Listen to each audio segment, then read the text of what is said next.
Picture this. It's 7:15 a.m. in suburban Chicago, and you're fumbling for the snooze button on your phone alarm.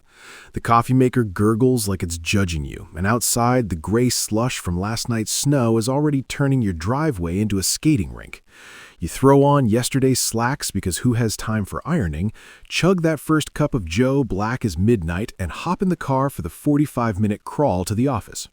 By the time you hit your desk at 8:30, you're already dreaming about happy hour at 5, wondering if this grind is ever going to pay off with that beach house in Florida you keep pinning on Pinterest. Sound familiar? Yeah, I thought so. That's the rhythm of most American workdays. Hustle hard, clock out exhausted, repeat. And in the middle of all that noise, you've probably heard the siren song, the 4-Hour Workweek. You know, that book from back in the day that promised freedom, passive income, and a life where you're sipping Mai Tais in Thailand while your money works for you. We bought it hook, line, and sinker. Hell, I did too. Who wouldn't? In a country where the average Joe pulls 40-plus hours just to keep the lights on, the idea of dialing it back to 4 sounds like striking oil in your backyard. Success on your terms, right? Work smarter, not harder. Build that automated empire and wave goodbye to the cubicle.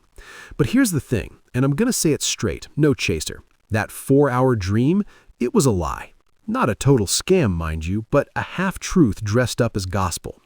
Tim Ferriss kicked off a revolution, sure, but 15 years later in 2025, the real winners aren't lounging on hammocks typing emails once a week.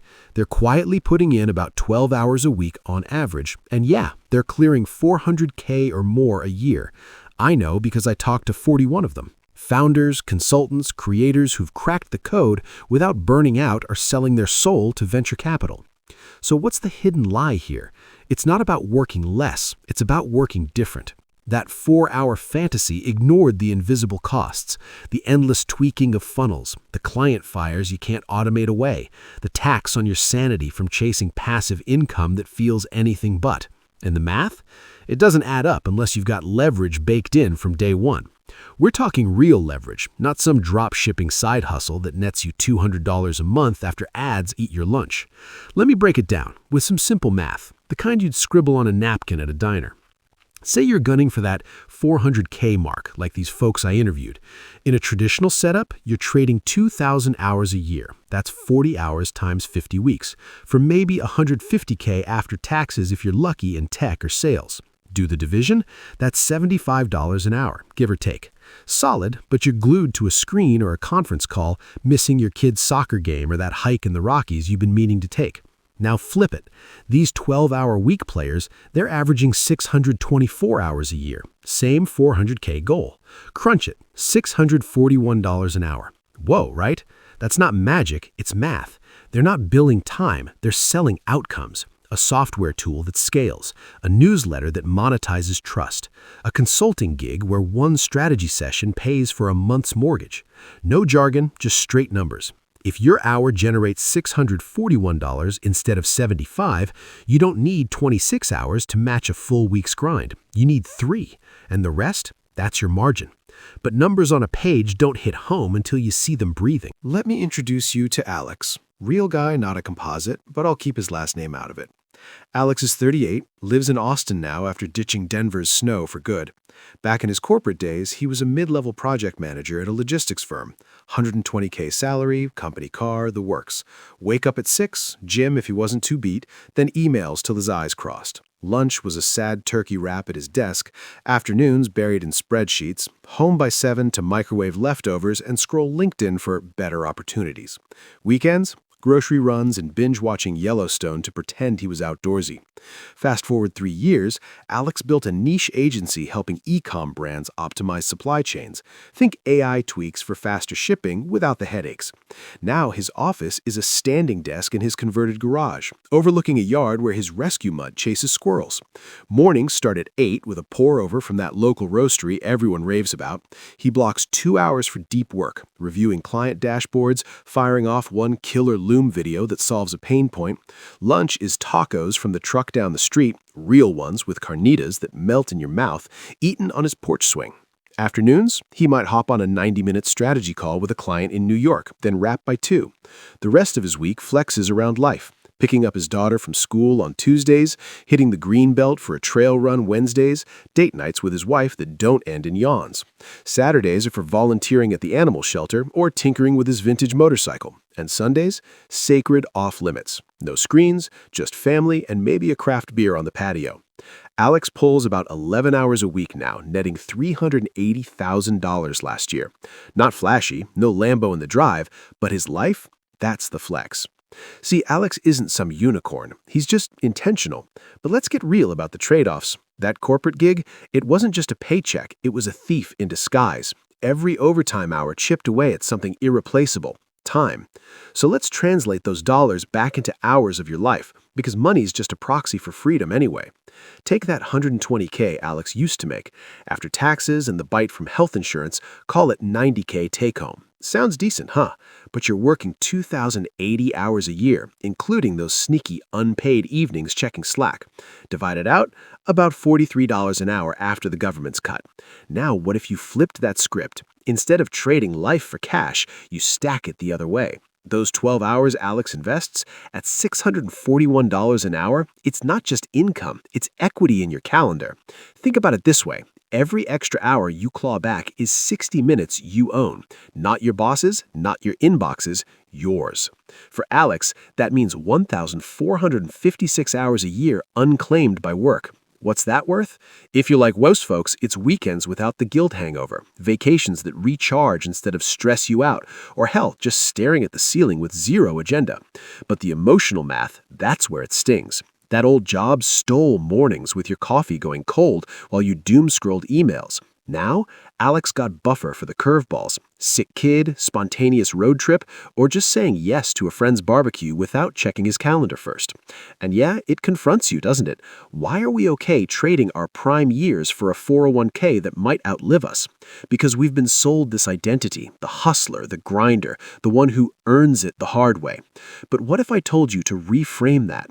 Treat your life like a business, and I mean a sharp one. Not some bloated corp with endless meetings. You're the CEO now. Your goal, maximize margin. That's revenue minus costs, but in life terms, it's freedom minus friction.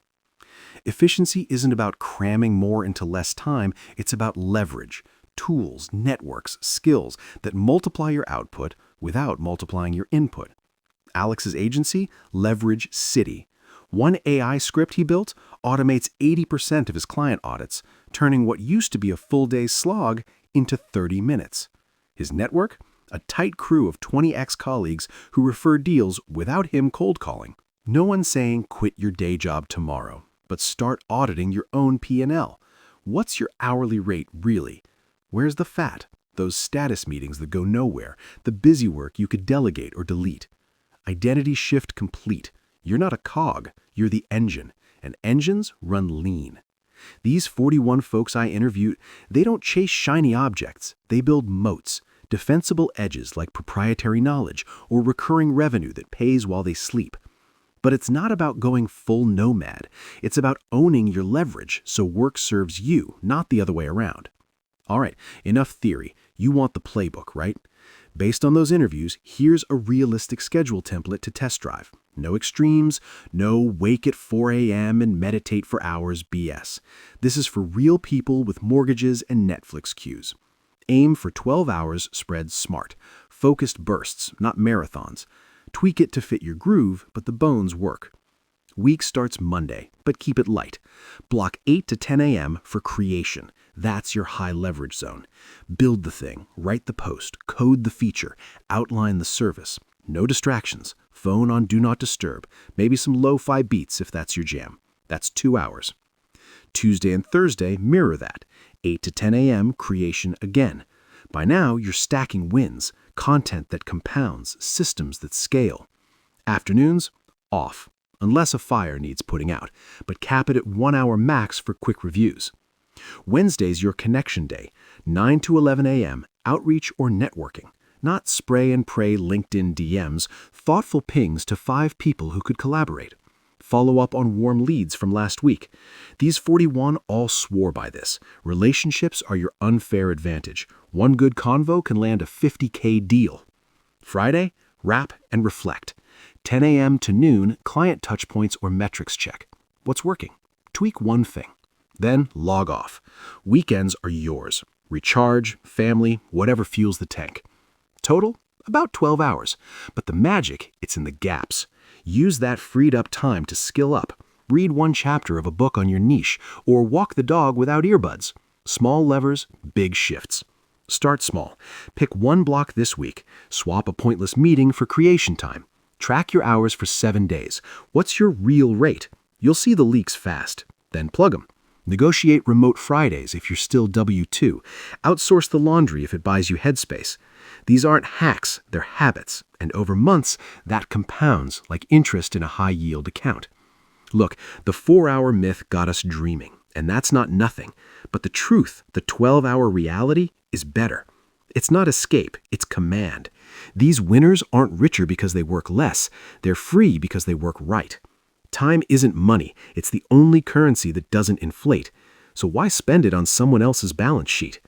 Next time you're stuck in that commute staring at brake lights, ask yourself, what's my margin today? Because the real win isn't the paycheck. It's the hours you get back to live like you mean it. If this hit home, smash that subscribe for more no BS takes on owning your time.